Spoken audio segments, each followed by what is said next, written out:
and oversight, impacting decision-making, accountability, and organizational dynamics. The overview explored the duality effect of corporate strategy, risk management, stakeholders' interest, and ultimately organization performance. This the implications and the intricacies of this combined role is crucial for fostering effect governance structure and ensuring transparency and responsibility towards the business practices. Now, before starting, we are glad to inform you that we will be providing you a certificate of participation to all the participants who will attend the webinar till the end of the session.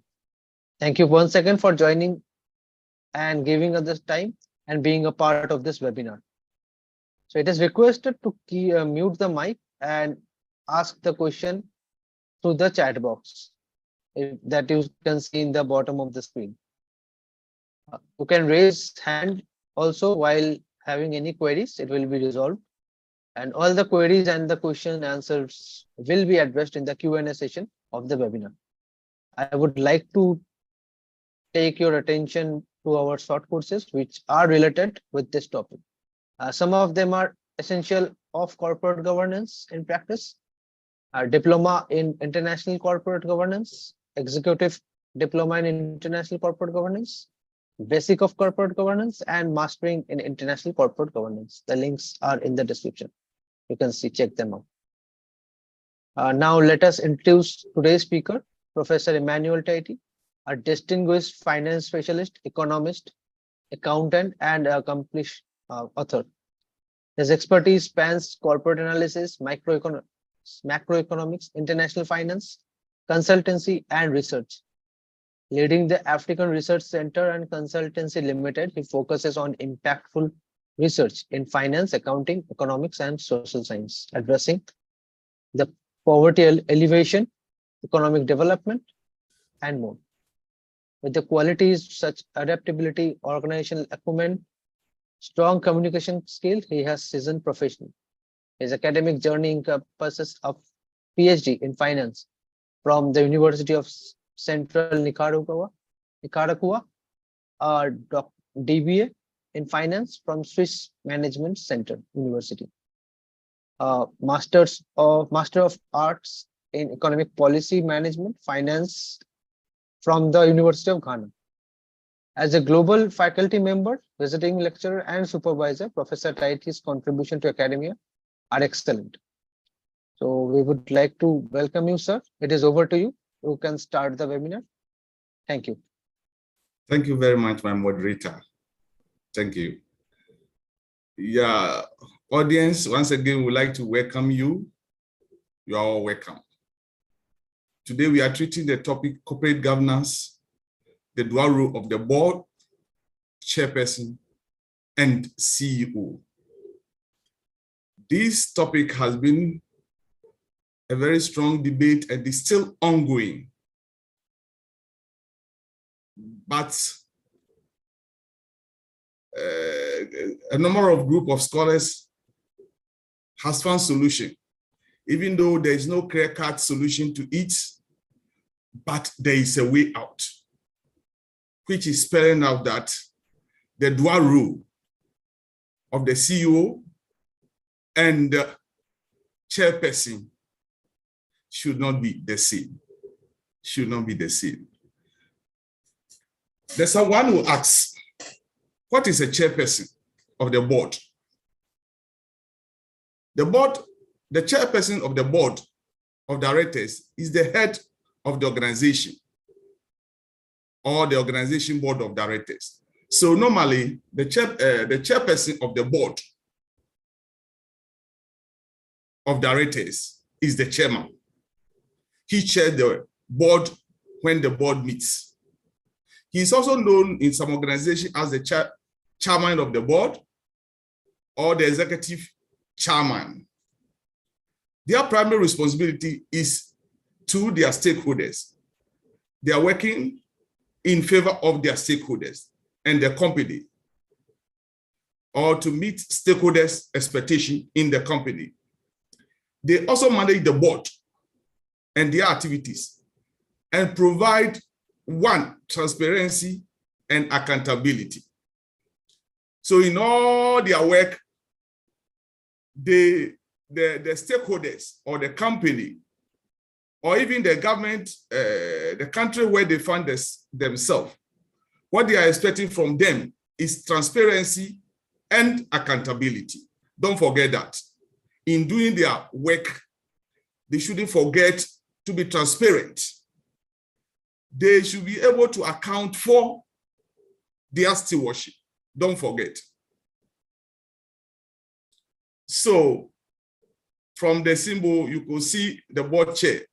He is in the white tie, directing the board. So the work of the board of the chairperson of the board of directors, I would say, he directs whatever proceedings the board meets, or in meetings of the board, he directs the board of the organization. Let's see the focus of the chairperson or responsibility of the chairperson. He executes good governances and best practice. So he ensures that in the whole organization, there is good governances and best practice. He oversees all meetings, including meeting agendas. So when the board are to meet, he ensures that the meeting comes on and preside over the meeting, including the agenda of the meeting. Ensure compliance with industrial regulations. Any regulations that the organization where they find themselves need to obey, he ensures, or need to apply, or need to abide with. He ensures that the industry ensures that the industry go according to the regulations, or the industry practice those regulations. It might be statutory regulations from the country where they find themselves. He makes sound financial decisions for the organization. It is the duty of the chairperson to ensure sound financial decision for the organization. The budget of the organization, any financial decision, the budget that guides the day-to-day practice, the annual practice of the organization, he ensured that all those information brings soundness to the organization. Facilitate discussion between the board and the executive team. In organization, we have the board, we have the executive team, which can be termed as management. He ensured discussion between the board and the executive team. These are the focus of the chairperson of the organization. Then let's look at the executive officer. Executive officer is the CEO of the organization. And this is what he does. He sees to the day-to-day activities of the organization, make important decisions by collaborating with the senior leaders of the organization. He leads the organization day-to-day. He's the chief executive officer. So he does that in collaboration with other senior managers. That is management. The CEO position entails focusing on strategic planning, strategic decisions, directions are from top management, which is the board. Board give top strategic or bring strategic decision to the organization. The CEO focuses on the top strategic decision in day-to-day activities of the organization. At least he digests the strategic planning of top management and collaborates with the of top management, which is the board, and collaborate with senior managers to ensure that those strategic decisions are being implemented. Strategies about competition. What competitions are the organization facing? Which market to enter? All those competitive decisions and new markets to enter are responsibility of the CEO.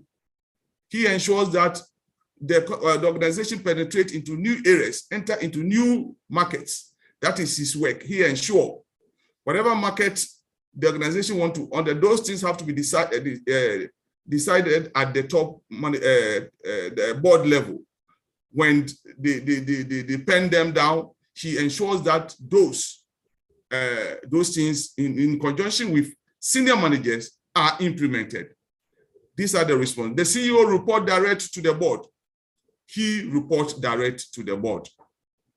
He ensures that any information concerning the organizations that the board need to know, he gives those informations to the board. Then these are the responsibility of the CEO. Communicate between board of directors and senior managers. So likewise, if there's any information that need to be communicated to senior managers and the entire organization, he does that on behalf of the board. He ensures daily activities are aligned with the organization strategy. So any activities that is going on, whatever is happening in the organization, he makes sure they are in line with the strategic planning of the board. He doesn't take any decision that is not planned at the board or implement anything that is not decided at the board. Reports to the board on behalf of the entire organization. He reports to the board on behalf of the entire organization. He serves as the face of the organization. When you are dealing with the organization, you don't see the board. You are hardly to meet the board. You are hardly to meet the chairman of the board. But the only face you meet is the CEO, the chief executive officer of the organization. He is the face between the public and the organization. He's the only face you see. But meanwhile, there are a lot of people behind him. But he is the face that you see. Managing executive level recruitment and hiring decisions. Management executive, when it comes to executive level recruitment and hiring decisions, he does all those things. He does those things. That is the work of the chief executive officer. Now, what are the differences in responsibility between the CEO? So now we've seen whom the board chair is, the focus of the board chair. We've seen the CEO and the focus of the CEO. Now we want to look at the differences. Are there any difference in responsibility between these two people, the board chair and the CEO? This is what we are coming to look at. Now, the CEO is the top decision, the top senior executive over management. While the board chair is the head of the board. So notice, the CEO, he is the senior executive over management. I'm not saying over the board. He's over management. While the board chair is the head of the board. So notice. Now, so CEO is over management, board chair is the head of the board. Then top decision maker. The board chair is the top decision maker. He oversees activities of the board, including the CEO and other senior managers. He oversees them. He oversees the activity. Then the CEO, the chief executive officer, delegates many of his responsibility. No, he cannot do it all. So in most cases, he delegates some of his responsibility to senior managers, medium managers, and low management, depending on the size of the organization. And after delegation, he oversees that they does whatever they are expected to do. So he oversees the senior management, medium management, for them to perform their duties. And the board of the chair, who is the top decision maker, oversee the CEO and other management. So there is a difference. He oversees the board, top decision-making of the board. Then the chief executive oversees senior managers, middle managers, and lower managers. Now, long-term decision planning and review. By context, the executive chair of the board is the head of the board. The shareholders elect the board of directors to protect their investment. They elect the board of directors. So after election, they also elect one person to oversee the board activities and the organization. So they also deal in long-term planning for the organization, long-term planning. Now, the board also reviews the activities, performance of the CEO and other senior managers. They undertake long-term planning of the organization, be it strategic decision, whatever long-term decision that is, medium-term decisions, long-term decision, short-term decision. They undertake long-term planning of the organization. Then another responsibility, they reviews the performance of the chief executive officer and other senior managers regularly.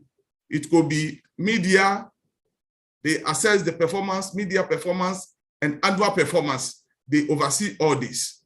Then, two, part of the responsibility include ensuring the company, the board of the chair, or the board of directors, or the chair of the board, ensures this responsibility, ensures the company stability and profitability. The company stability and profitability. Recruitment and evaluation. The board also does this. The board is also responsible for top recruitment, like the chief executive officer.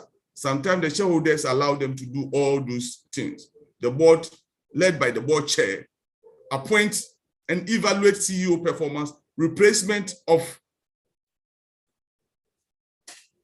who they should replace. And they use this modality: outstanding, excellence, very good, average. That is when they are accessing the performer. So in nutshell, the board of directors, led by the board chair, evaluates the other CEO and other senior managers. So you can see the difference between them. I don't know, top decision making, which lies on the hands of the board chair. Then the CEO controls the middle management and senior management. I don't know if you have seen that, you are seeing the differences between them. Long-term planning and review is done by the board chair in conjunction with the board of directors. Then recruitment and evaluation. These are the differences. There are differences between the responsibility between the two. Then striking balances, the striking balance of the two. So obviously, there is a difference between performance of the CEO and performance of the chief executive officer. Bringing the two together, corporate governance is saying that it doesn't order well for the organization. But we can strike a right balance of power between the CEO and the chief executive officer. Let's look at that. We want to strike a balance of power between the two, the CEO and the chief executive officer. Companies have liberty to find a balance of responsibility between authority power between the chief executive officer and board of the chair of the board. For this reason, the balance of power between the chief executive officer varies, and even within some similarities, So lastly, discussion and co-leading. We can strike some balance of power here. since the board chair is the superior to the CEO has the board chair to approve any significant information. You know, sometimes appending of signatures and approval of something is done by the CEO.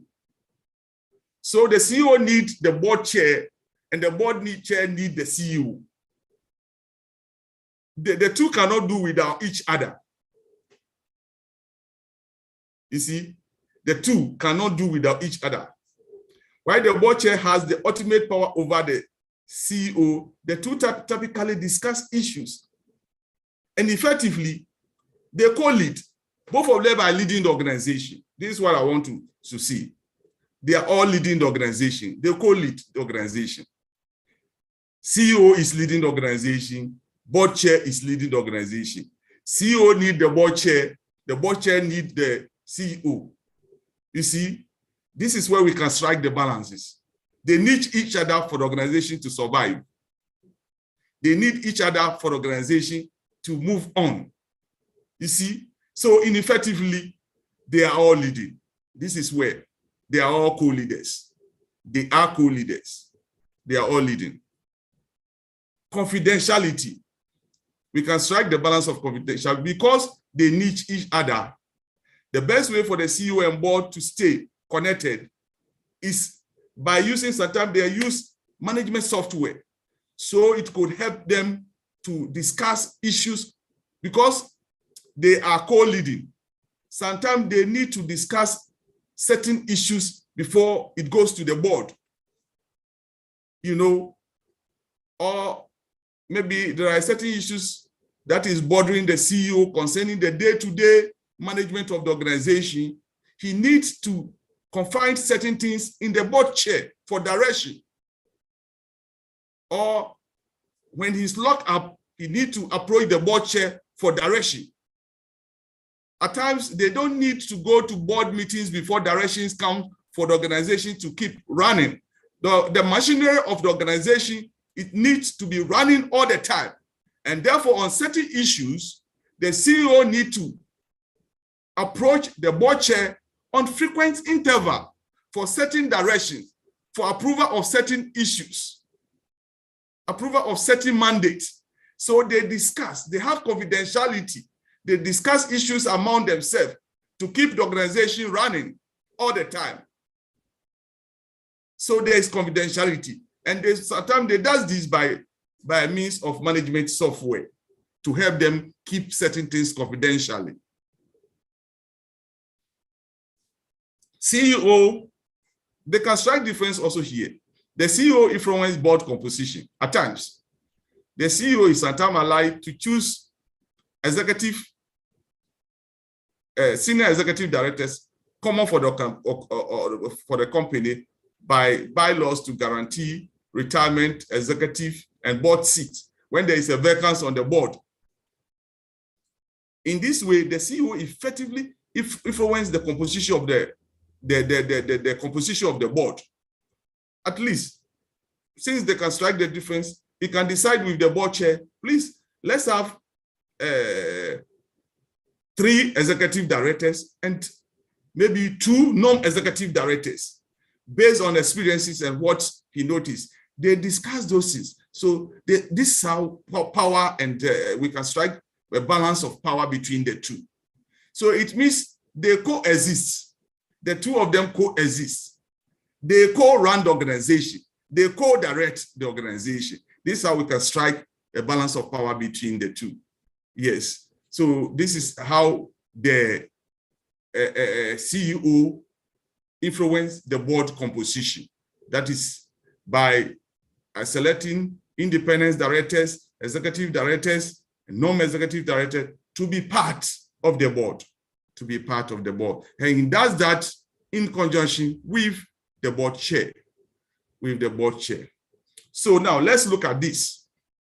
Why companies' board and CEO should not be the same, the main agenda. Why? As noted earlier, some companies are choosing to allow CEO also serve as a board chair. Some allowed. This is more common in large companies. For high companies, financial experts agree that the executive chairman and the CEO should not be the same. And not only for the large company, but corporate governance is also saying the executive chairperson and the CEO should not be the same, because you have seen their focus areas. And if one person is to perform those responsibilities, I believe it will be disastrous to the company. If you look at the focus of the CEO, the focus of the board chair, and those two responsibilities are to be performed by one person, is going to hinder the progress of the organization. Is going to hinder the progress of the organization. One, strategic planning is done. So the reason why the CEO and board chair should not be the same, one, strategic planning. We need the board chair to lead strategic planning at the board meeting. Now, oversight responsibility. We need the CEO to perform oversight responsibility in the organization.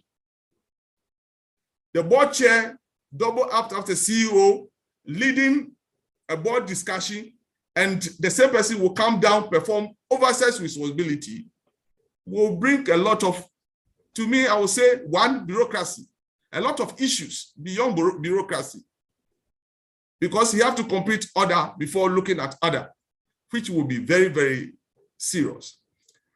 The board's primary responsibility are strategic planning and abiding by the principles of the corporate governance. He has to ensure that the corporate governance is working well. You see, and the oversight responsibility is for the CEO to exercise oversight ensure controls, internal controls, policies, regulations are working well. That is the responsibility. Those things are oversight responsibility that the CEO need to perform. So doubling up this, one is a full-time job. One is a full-time, especially the oversight responsibility is a full-time job, which somebody needs to sit down and be assessing and be controlling. It's a full-time work.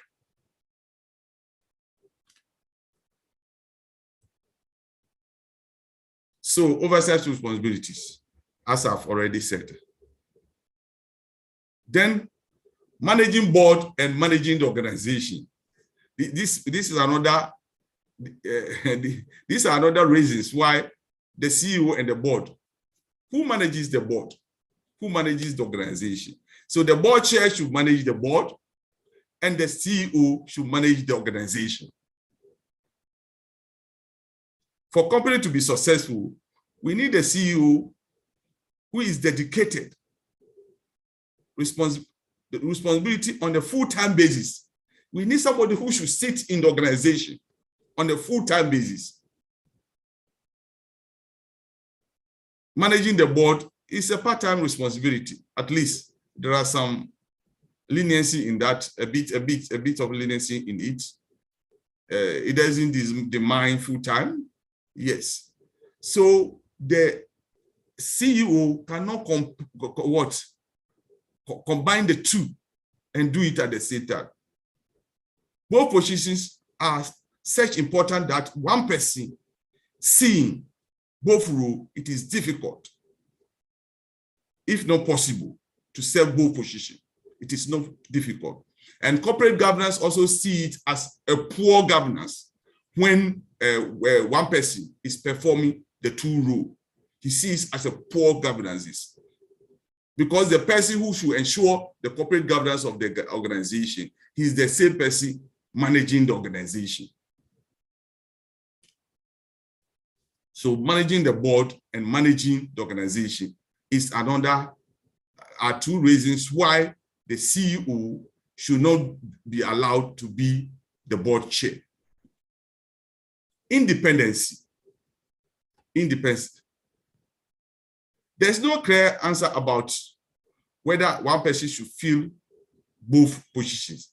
And there are no regulations that require one stretcher the one stretched the others. The debate has been ongoing for some few decades now. No answer.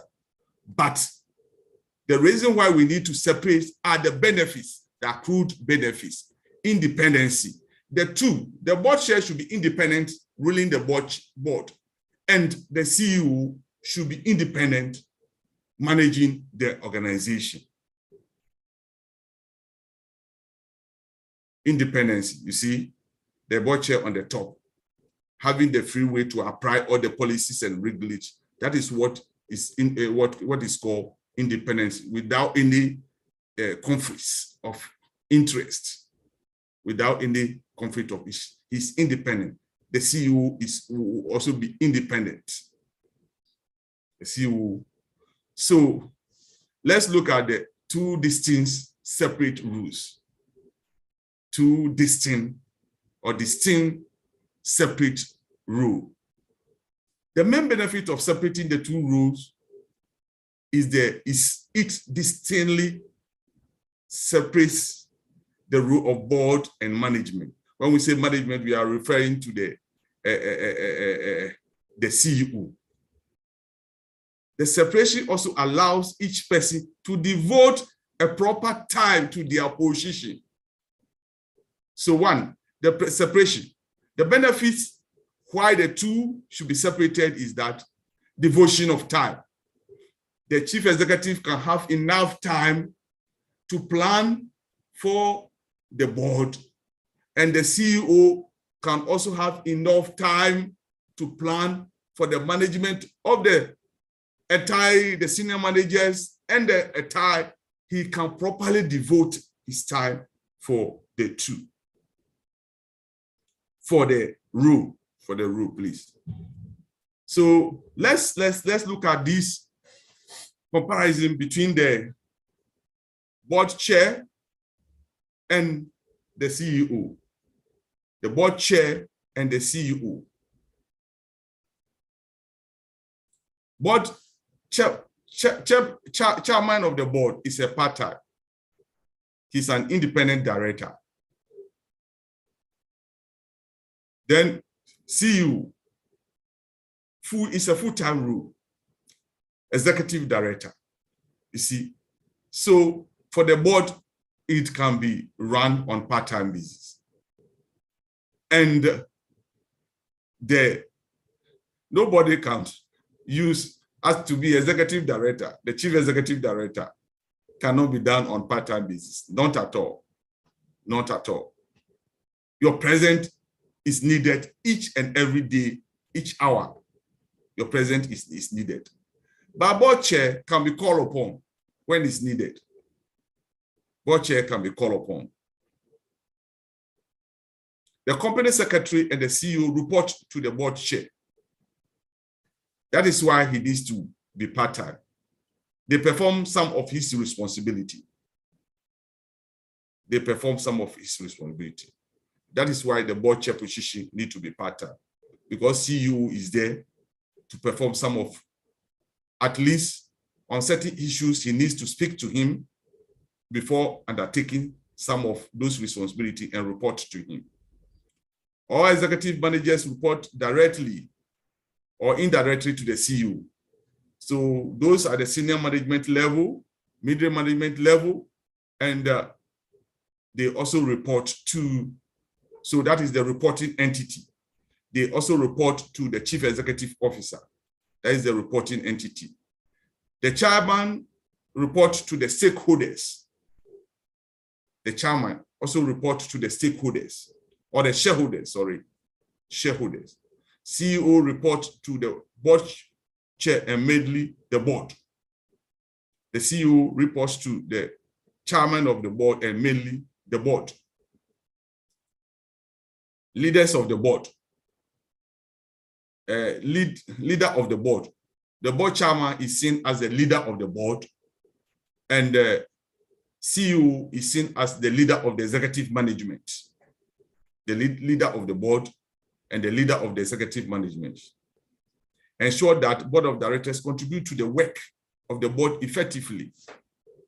You know, since board of directors too are expected to contribute to the work effectively. You see, the board meeting is not, if I should say, a parliament house that you can decide to talk or not to talk. When you go to board meetings as a board of director, you are expected to talk. You are expected to contribute to issues as a board of director. So you are expected to, even based on the agenda, prepare yourself before you attend the board meeting so that you can effectively contribute to the issues of the organization, issues of concerns of the organization. You can't go there and keep quiet. You have to prepare before you go to the board, because you are expected to talk and contribute effectively to the issues. Because any issues that will be lying or laid on the table are a very serious issues of concern to the organization, and therefore they are expecting solutions or direction from the board. Solutions or directions from the board. So the board, led by the chair, are effectively expected to effectively contribute to issues, ensuring that the executive management work effectively. You see, the chief executive officer also ensures that the executive management work effectively in carrying out the strategic plans of the company. You see, ensures that executive management effectively carry out the strategic plans of the company. And therefore, it's a very serious business that chief executive is expected to play that role. Very serious business. So these are the distinct functions of the two and the benefits why the two roles should not be combined. Reasons to separate the CEO and chairman position.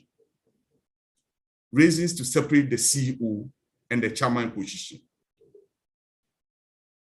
Executive chairman allowed each person to give their full-time attention to the role, rather than to split their priorities. You see, executive chair allow each person to give their full-time attention or the full attention, as I've already said. Now, let's look at this. Here are some 4 reasons also to separate the CEO and the chairperson. 1, there should be a single spokesperson.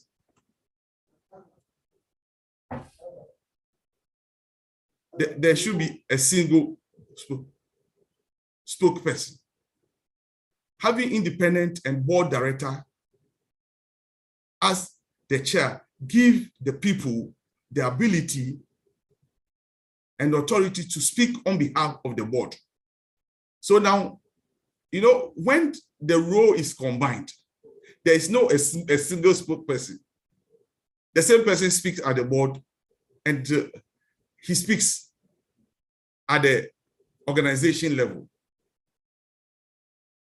But when it's separated, you see a single spokesperson at any time, which makes it independent. Independency is at work here. Independency is at work here. You see a single person at the board chair leading the board, a single person at the organizational level leading the organization.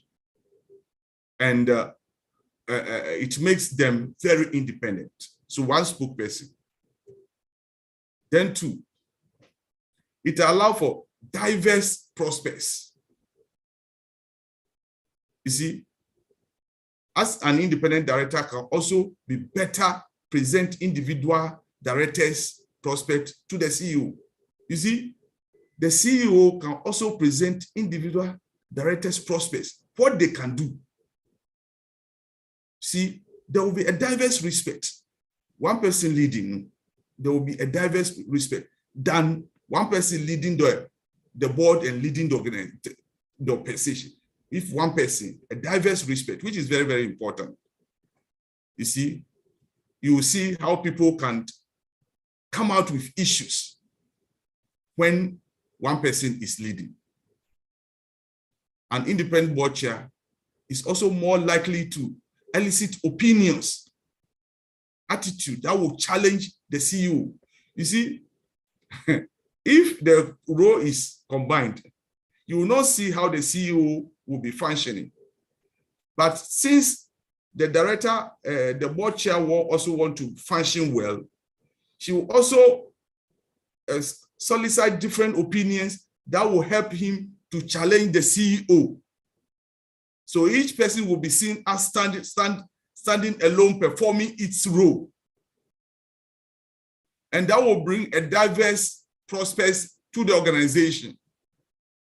CEO functioning well, implementing a lot of issues, bringing a lot of directions there at the board level, that is the chairman, then the chief executive officer, based on that prospects and divergence views, he can also be checked and directed or challenged on certain issues by the board.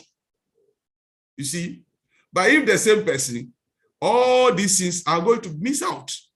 The same person as the board, after all, he's the same person leading the board, he's the same person leading the organization.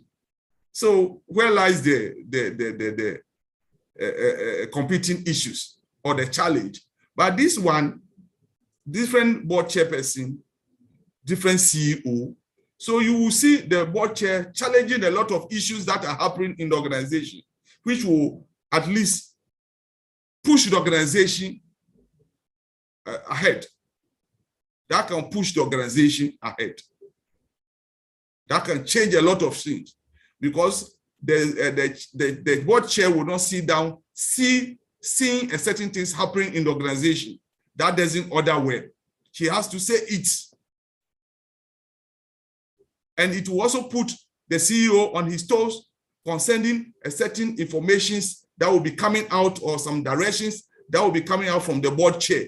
He needs to ensure that those things are implementing and are affecting the organization positively. You see, so when it's separated, it brings a lot of benefits to the organization. It brings a lot of benefit to the organization. The CEO will be on his toes because he's being checked by the board.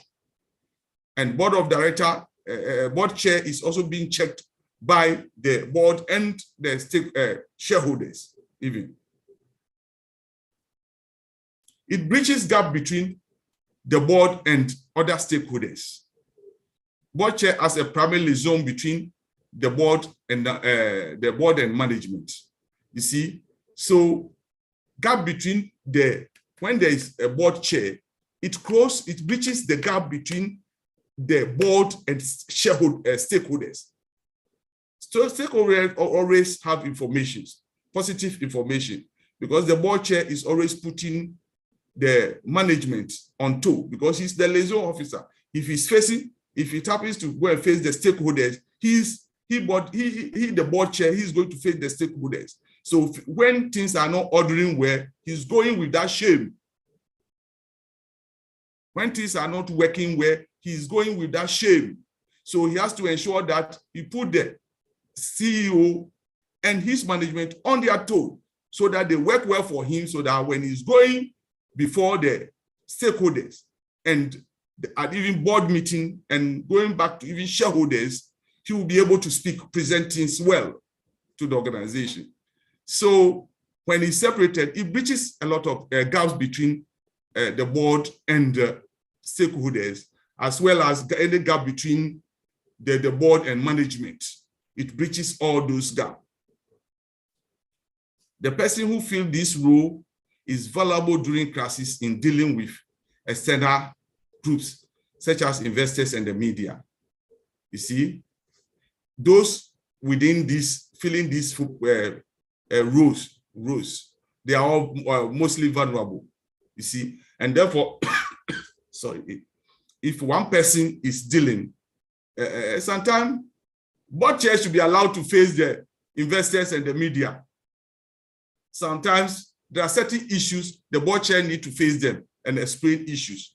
There are certain issues the CEO need to face them, because the CEO is the face that they have been meeting always. There are some serious issues that when he's presenting, it will be very difficult for them to understand, because they always meet him. They always discuss with him. They always receive information from him. But at a particular interval, the CEO should also move forward to present certain issues to the investors and the media. And it will be more accepted in certain instances than when the chief executive officer is presenting, depending on the period and the circumstance of the day or of the time. So these are the 4 reasons why the CEO and the chief executive officer should be separated. Lastly, a better balance of power.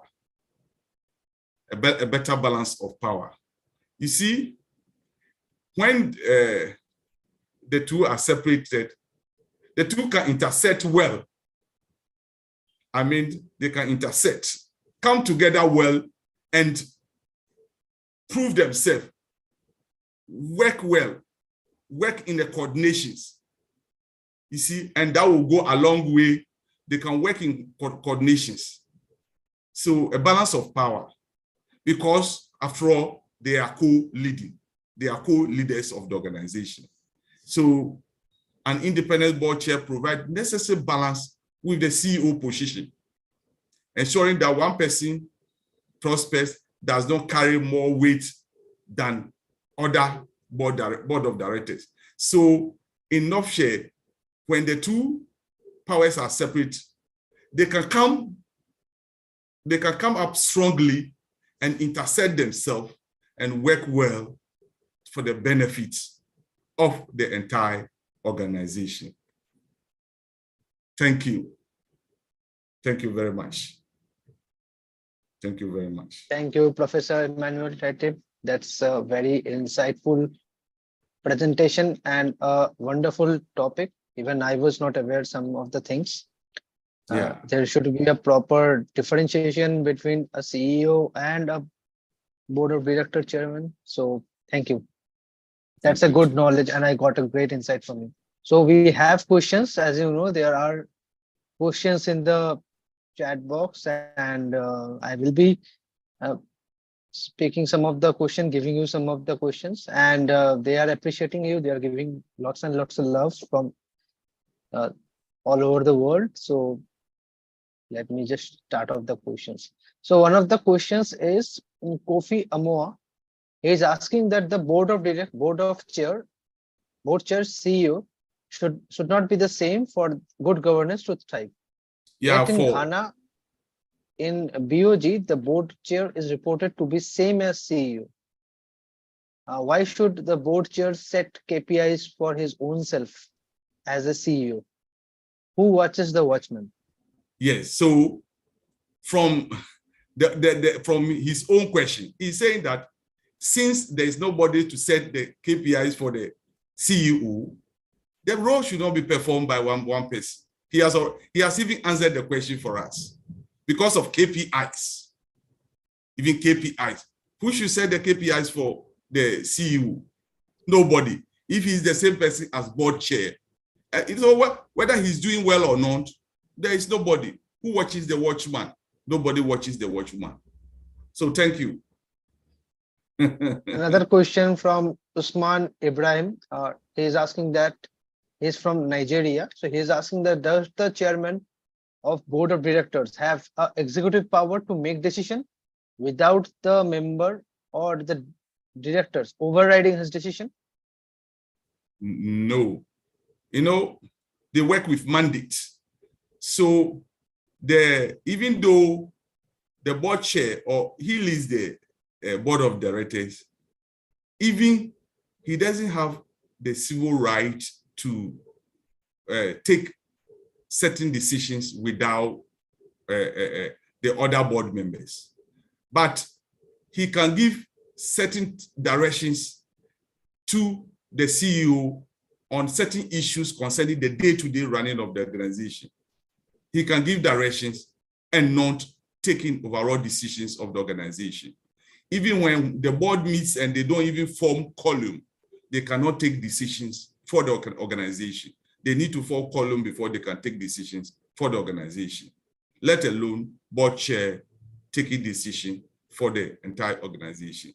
That is not the mandate. Please. Yes. Another question from Hukula, Israel Hukula. He is asking that if there is a state-owned company and the stakeholders are the people of that nation, where the head of the government is the chairman, how does the confidentiality and the transparency caused by the people? And how can compose the board to provide a good balance of power? Yeah, if there is a stakeholder organization, now, and they have the board chair is who? The question again, come out again. Okay, sure. So who, if there is such a state-owned company and the shareholders are the people of that nation, where the head of the government is the chairman. So how does the confidentiality? The head of the government, it's impossible. The head of government cannot, yes, it's impossible. The head of the government cannot be the board chair. And even now, there's a debate coming out that even concerning the stakeholder organization, beside the board of directors, there's debate going on. There should be a supervisory committee if it's a state-owned organization beside the board, because sometimes the board of members can be people in favor of the government. I mean, when the state-owned. So there should be a supervisory committee formed from eminent people in the country to be a supervisory board or supervisory committee directing the issues of the organization. If we want corporate governance to work well in state-owned organizations, then beside the board, there should be a supervisory committee beside the board. Yes. Thank you. Yes. Thank you. Another question is, what is the difference between CEO and COO? CEO and COO. COO is the Chief Operation Officer. Chief Operation Officer works under the Chief Executive Officer. So in some organization, Chief Operation Officer is the next to the Chief Executive Officer. Yeah. Another question is, can the CEO spot shortcomings in the strategic objective of the organization, and how can he advise the board? What is the role of KPIs? Can the CEO? I am again repeating the question. Can the CEO spot shortcomings in the strategic objective of the organization, and how can he advise the board? Oh, it's possible. It's possible. It's definitely possible. And it's possible. Since we are human beings, it's possible. And that is why he should have the rapport with the chief executive, with the board chair. You know, I told you the co-lead. So when they have good relationship, he can discuss those things easily with the board chair, so that board chair also notice the board to revive certain things. It's possible. You understand me? If there is good relationship exists between the CEO and the board chair, anything, any anomalies that he has found with some strategic decision, he can quickly inform the board chair through their discussions. He can make it make it known to the board chair. Sorry, he can make it known to the board chair, and board chair can easily carry out. Definitely, if the relationship are transparent, so it will be better and efficient. Yeah, for both of them. Yeah, definitely. Yeah, definitely. yes, yeah. So another question is like, what type of organization can have both CEO and chairman? For what purpose? Type of organization, yes. What purpose? The purpose is for good corporate governance. For good corporate governance, organizations should have a board chair and CEO. Yeah. So another question, it's a normal question. What are the critical ethical issues for corporate governance today? If you can relate any kind of example based on today's ethical issues. One of the ethical issues must be one, assurance. Since I've answered this question before. Yeah, like financial statement should be able to assure the general public and investors. Now, there must be transparency. These are ethical issues. And when ethical issues are being adhered well, it's then that we said the organization is seen as a good corporate governance organization. You see, when ethical issues are being adhered well. And what are these ethical issues? The organization must be transparent. The organization must be accountable. The reporting entity from the organization must be transparent. You see, there should not be any window dressing in the account financial statement presented. You see, yeah, it should give security and safeness to the general public. These are ethical issues. Thank you. Yeah. So another question is like, are the issues above the chairman been tabled to the shareholders for further recommendation? Yeah. Chairman being shareholders. Yeah, yes. It's another it's another corporate governance issue. Chairman holding certain class of shares in the organization is also definitely is going to bring conflict of interest on certain things, decision making, because now he's holding some percentage of share in the organization. So definitely certain decisions will be taken in favor of the shareholders only, which is not supposed to be. There should be balance. There should be a balance. Yes. There should be a balance. Yes, there should be a balance. So what is the another question? It's from anonymous. So what is the essence of the non-executive director in accordance with the corporate governance? What is the non-executive director? Essence. Yeah, essence. Mostly, non-executive directors are appointed because of their expertise and experience. And mostly that position goes to retirees. You know, this man has worked for so many years. His expertise has been known to the public. And therefore, he can be appointed if he's strong enough, can still be appointed. And I can't say only retirees. There are certain people with the expertise who are not actually part of the executive running of the organization, but based on their expertise, they can also be appointed to be non-executive directors. It means they don't have executive role performing in that organization. They are there on the board based on their expertise and experience. They are called non-executive directors. Yes. Okay. So another question from Stephen. Does the chairman of board of directors have executive power to make decision without the member or directors overriding his decision? You have already answered this. We have already answered that, yeah. Yeah. Yes. So most of the question are like similar only. Let me just get. Yeah. Yeah. And So these they are are the simple. questions basically. Most of them are same, and they are on the basis of corporate governance, ethical Mhm, issues, mhm, and the power allegation.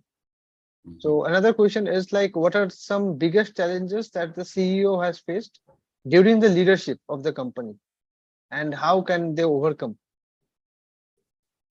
Yeah. As a CEO, they face a lot of challenges day to day in their day-to-day running of the organization, and that is why when you think you are finding certain difficulties, your board chair is there to help you. You can call upon your board chair at any time to assist you in certain directions in day-to-day running of the company. When you think certain things are getting to be over you, just approach or give call to your board chair. Interimly, you can discuss those things with you to keep the company machinery running. You don't need to attend board meeting before you take certain key decisions. Yeah, in day-to-day running, certain things needs answer within the day, some within the following day. And therefore, when you are getting hard up, you just call upon the board chair. Then in conjunction with the expert in that area, in among the board, they can release you to continue with your day-to-day duties. Okay. So last question. Like most of the questions are same. So it's like from your PPT, at the end of the PPT, he has posted. His name is Oluwad Milola.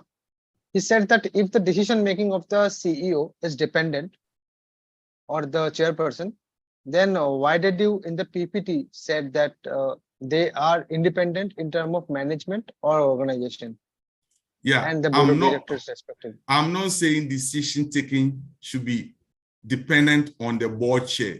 I'm saying when he's hard up, he needs somebody to share certain things with on certain occasions. Then he can do that with the board chair. But day-to-day running and decision lies on the hand of the CEO. He doesn't depend on the board chair. But there are certain issues you need an opinion. You need a second view on it. That is where he can call the board chair. But most day-to-day decisions of the organization is being undertaken by the CEO. He has been given that mandate to do the day-to-day CEO run. But sometimes as a human being, you need somebody to share certain things with. Or you can be hard up on certain things. And that is where he should call upon the board chair. That is what we are saying. Thank you. And another question, it's a good question, not a common question. Like, shouldn't we keep a small circle and make the chairman and the CEO same? Can he? So he's asking that shouldn't we keep a small circle and make the chairman and the CEO same person? No, no, Can he no, do no. that? No, It no, cannot no, do no. that because it's It cannot. officer and it's a board objector. Yeah. So it cannot be. Yeah. Cannot be. So these are mostly the questions. So like, what are the conflicts happen between a board chairman and chief executive? What are the conflicts that you may suggest? What are conflicts Yeah. between them? Oh, yes.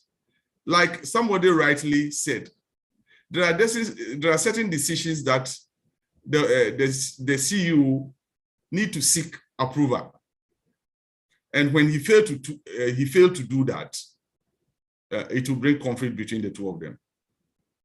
You know, there are certain things he needs approval from the board chair, certain decisions, certain mandates, he needs approval from the board chair. That is why he needs the board chair. And when he failed to do those things, it brings a lot of conflicts.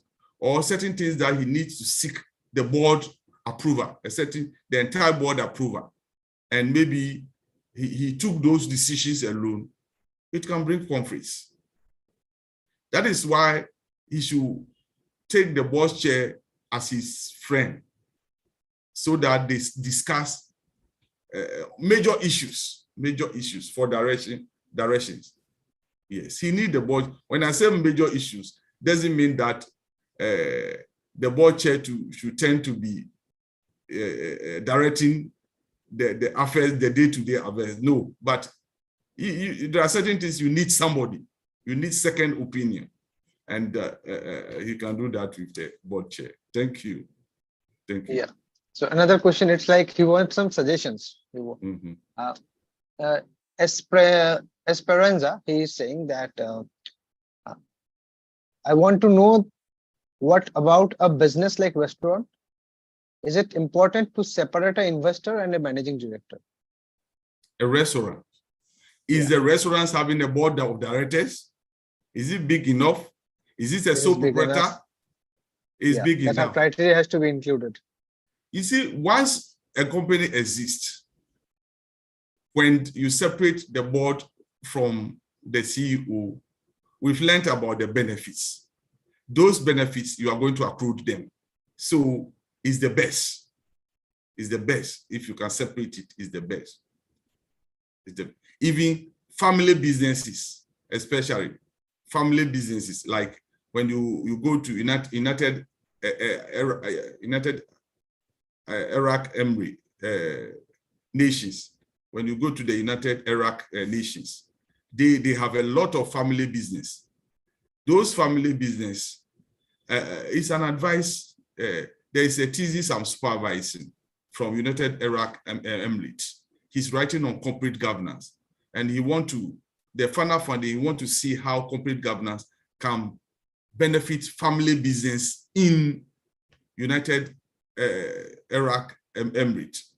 You see, because they are being succeeded, the CEOs are being succeeded by the head of the families, the elderly children. They succeed the CEOship, and definitely they also become the board of the DCs. But if family businesses can, those heads can act as the CEO and have a different board that checks them, the company, the organization will move forward very fast than as we are seeing them today. You see, because there will be check and balances in the system. All these good things about corporate governance is just because of check and balances that will help the organization to move forward. Yes. Yeah, it's because of check and balances. Thank you, Professor Emmanuel, for this lovely insight. And most of the questions we have tried to answer, but questions are kept on coming. So I would like to request you, if you can give me the option to share the screen, and I will be sharing and give an insight on Uni Athena, and then you can give your conclusion, and we can then wind up. Okay. Oh, okay. Okay. So I should give you the option to share the. Yeah, you can disable it, then I can share the screen. Okay. Okay.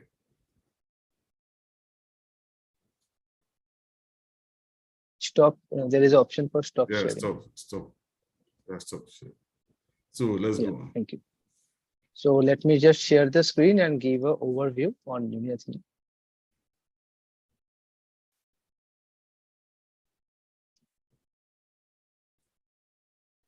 So again, welcome all for this lovely for attending the lovely webinar, and thank you for raising the good questions.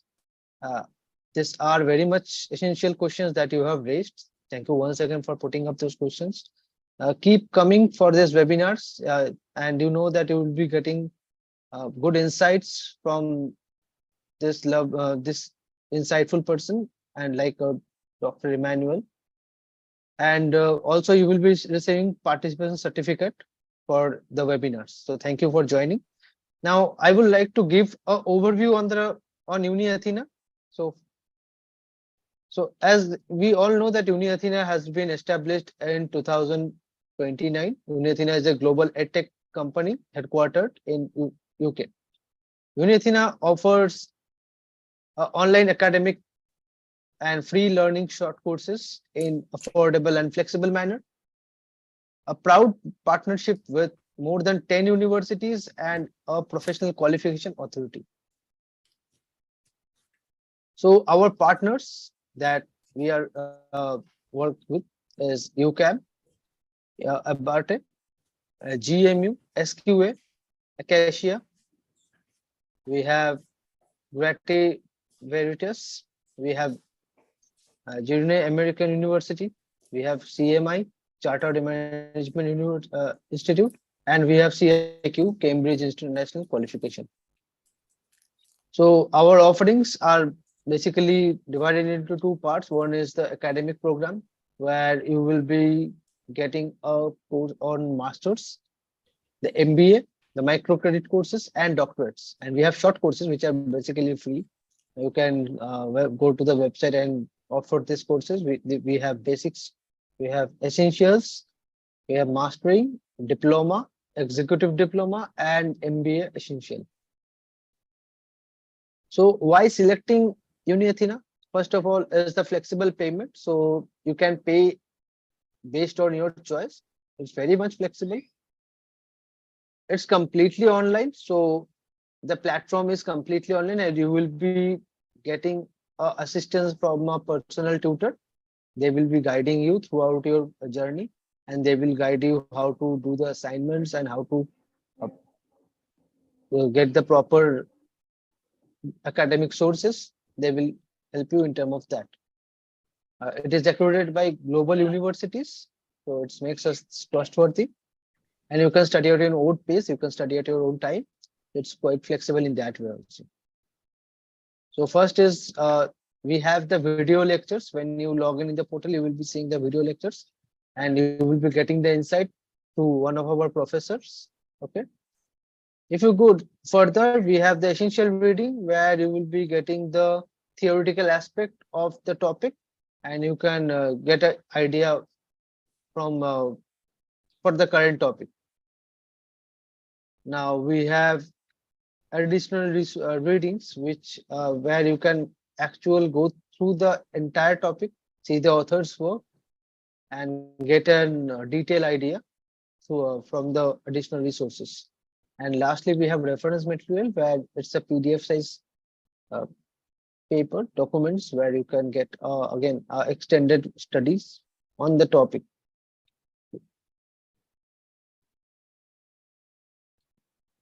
Now, when you go to the website, you have to click, you have to go to www.uniathena.com. You can contact us from the UK office, Athena Global Education. We have India office in Pune, and in the Middle East, we have the office in Sharjah. You can contact. And for the mail ID, you can either contact admissions@uniathena.com, or you can contact Fatima@uniathena.com. Thank you. And Dr. Emmanuel, you can again Okay. give your conclusion, and then we can wind up.